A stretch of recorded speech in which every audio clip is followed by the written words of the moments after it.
Hey guys, welcome back to the channel, or welcome if you're new. In today's video, I'm going to be showing you guys how to crochet this super cute lavender bookmark. It's very easy and quick, and these sell really good at markets, and they're just so perfect for like gift giving or anything. I love practical crochet, so I can't wait to show you guys how to crochet this super cute bookmark, and I'm going to get right into it with the materials that you're going to be needing. Okay, so for this project we are going to be using two colors of yarn. So the first one is going to be green for the stem, and you can use any shade of green that you want to.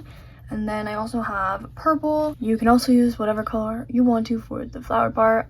I'm going to be using this purple, but I also like white or pink, whatever. These are both weight for acrylic yarns. This is the Loops and Threads brand, but you can use whatever kind of acrylic you want for this, as long as it's like a similar thickness to this one. And then the next thing we're gonna need is a 4mm hook. You can also use a 5, but I like to use a 4. And then we also have a tapestry needle for weaving in the ends, and then a pair of scissors. And then optionally, you can use a little bit of hot glue at the end to secure the ends in, but I will be telling you a lot more about that at the end, so it's optional and you don't have to do it, but you can if you want to. Now that we have all our materials, let's just get right into it with making the stem. Quick disclaimer before we get into this: ignore the state of my hands. These are grown out from December, and I have cat scratches and just a lot going on, so please ignore that and it will be fine. But we're going to start by making a slip knot, and I do like to say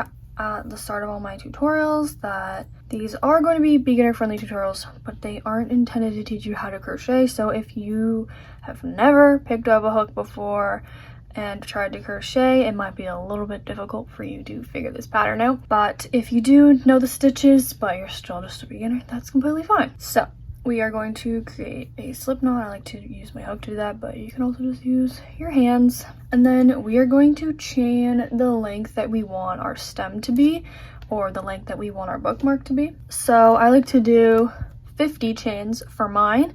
And I also like this part to stick out of the book, and then just have this part in there just so that it's nice and flat. So you can measure out your book and do more or less than 50 if you want to, but I like to do 50 chains. So we just yarn over and pull up a loop to do that. And I'm going to repeat that 50 times to create the bookmark.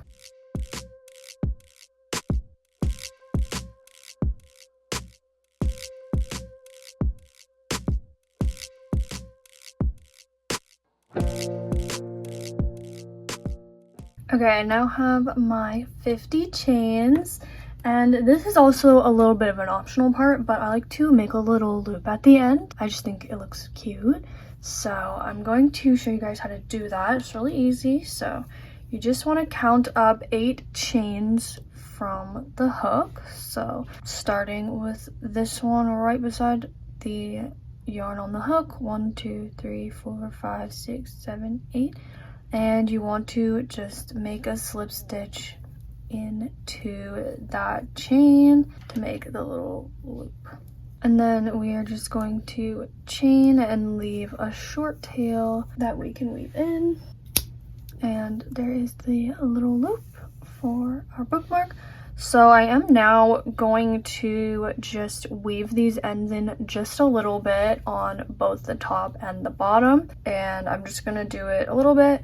And then I like to use some hot glue on any projects that are like single row or single chain, and I just secure the ends in the back with some hot glue. Sometimes you don't even need to use any glue. You can just use the hot nozzle of it and just kind of melt it down, because I don't know, I find that sometimes it is a little bit tricky to weave in ends in projects like this and have them stay. So that is why I do that, but it's completely optional. You don't have to. And yeah, so I am just going to quickly weave in these two ends just a little bit, and then we will work on the flower portion of the lavender bookmark.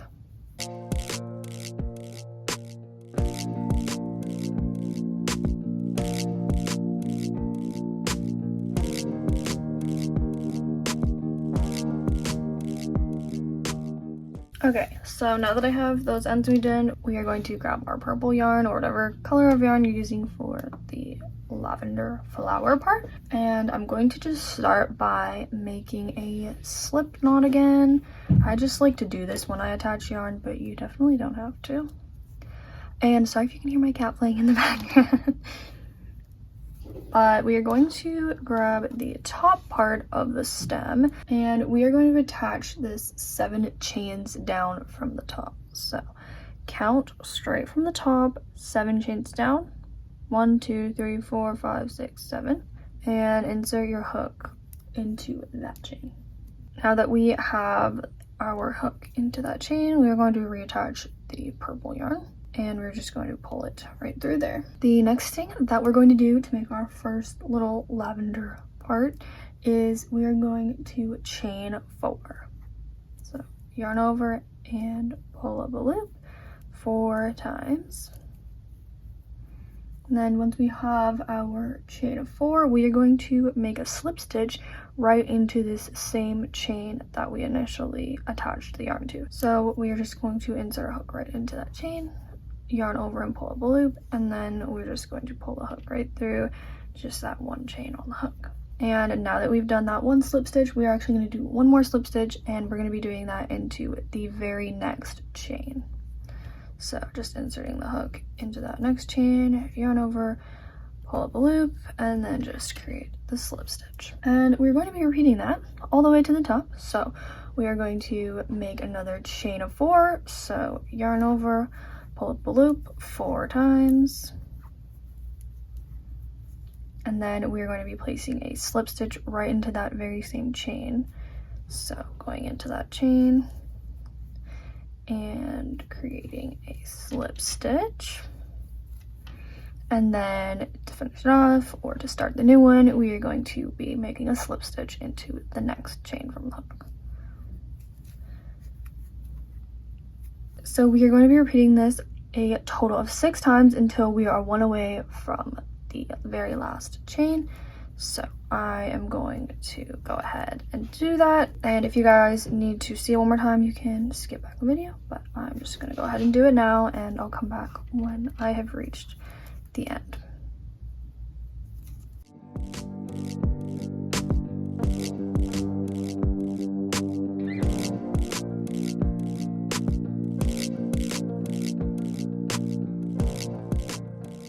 Okay, so we've now made it to the chain right before the last one, and we should have a total of 6 of these little chain up things. So 1 2 3 4 5 6, and then in the last one we are going to start by making a slip stitch into it, and then we are going to chain 2, and this is going to be the very top part, so it's a little bit different.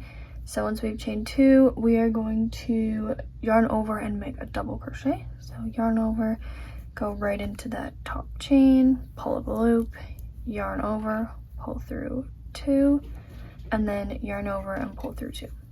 Here's our 1 double crochet, and we're actually going to be doing that one more time. So yarn over, go into that very same chain again, pull up a loop, yarn over, pull through 2, yarn over, pull through 2.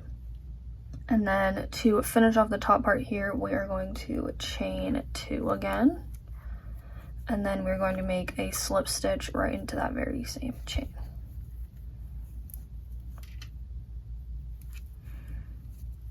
And now we have our top part and the first side complete. So we are actually going to be repeating the exact same thing, but this time we're going to be working into the back loops of the chains, and we're going to be working down instead of up. So the first thing we want to do is insert our hook into that first back loop and create a slip stitch. And then once we have our slip stitch, we're going to chain 4.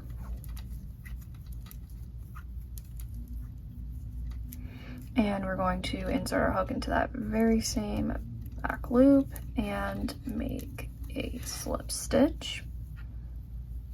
And then we are going to make a slip stitch into the very next back loop just to start our next one. And we're going to repeat that all the way down until we have a total of 6, not including the top one.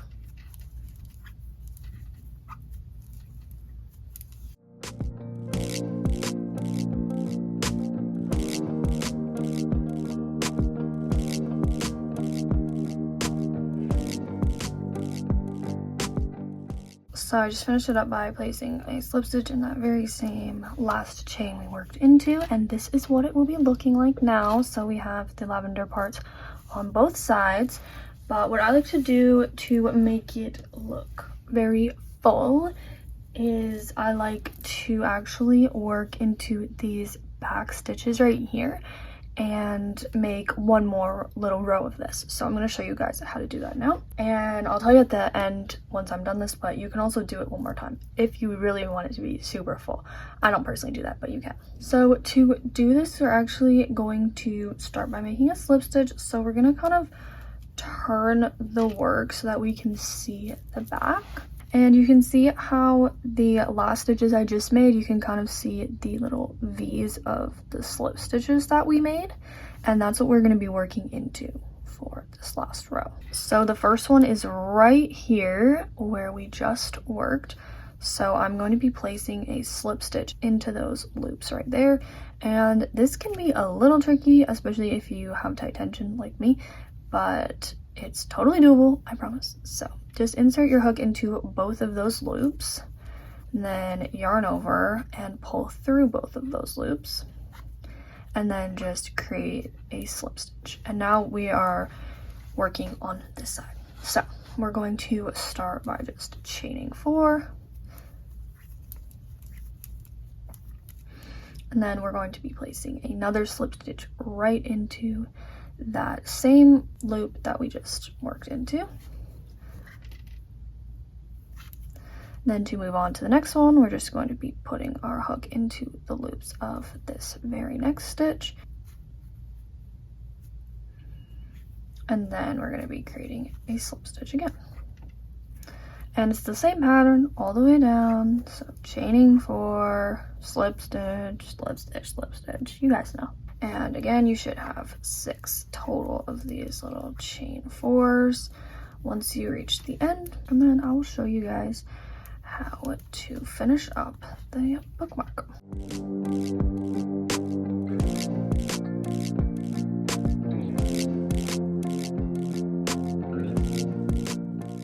Okay, so you'll see how it does curl a little bit. That's totally normal. That's actually what I like. You can see I just did 6 of these little chain 4s, 1, 2, 3, 4, 5, and 6. And now I'm going to show you guys how to finish it off. So now mine is actually going to be all complete once I just cut off and show you guys how to finish it up. But optionally, you guys can either put a slip stitch into this and work into this part on the other side, just in these loops here 6 more times in the middle, or you can cut off and reattach the yarn and do that, or even start from the end and work up. I don't personally do that because I feel like this is full enough for my liking, but if you don't think it's full enough for your liking, you can even work into right here, whatever you guys want, and make one more row of this. But personally, this is where I stop, so I'm just going to finish it up by placing a slip stitch into that top chain. And I'm going to just yarn over and cut off the yarn, and we don't need it at long end again because I'm just going to weave it in quickly. And as I mentioned, I do sometimes like to put a little bit of hot glue, a little bit less on these ends because there's more stitches to weave into, but you still can place a little bit of hot glue on them if you want to for a little bit more security. Just make sure you don't put like a big visible glob of glue. I just like to kind of burn and like melt the yarn a little bit, and that seems to work pretty well for me. So I'm just going to weave in the 2 purple ends that I've created through making this purple part, and I will come back to you once that's all done.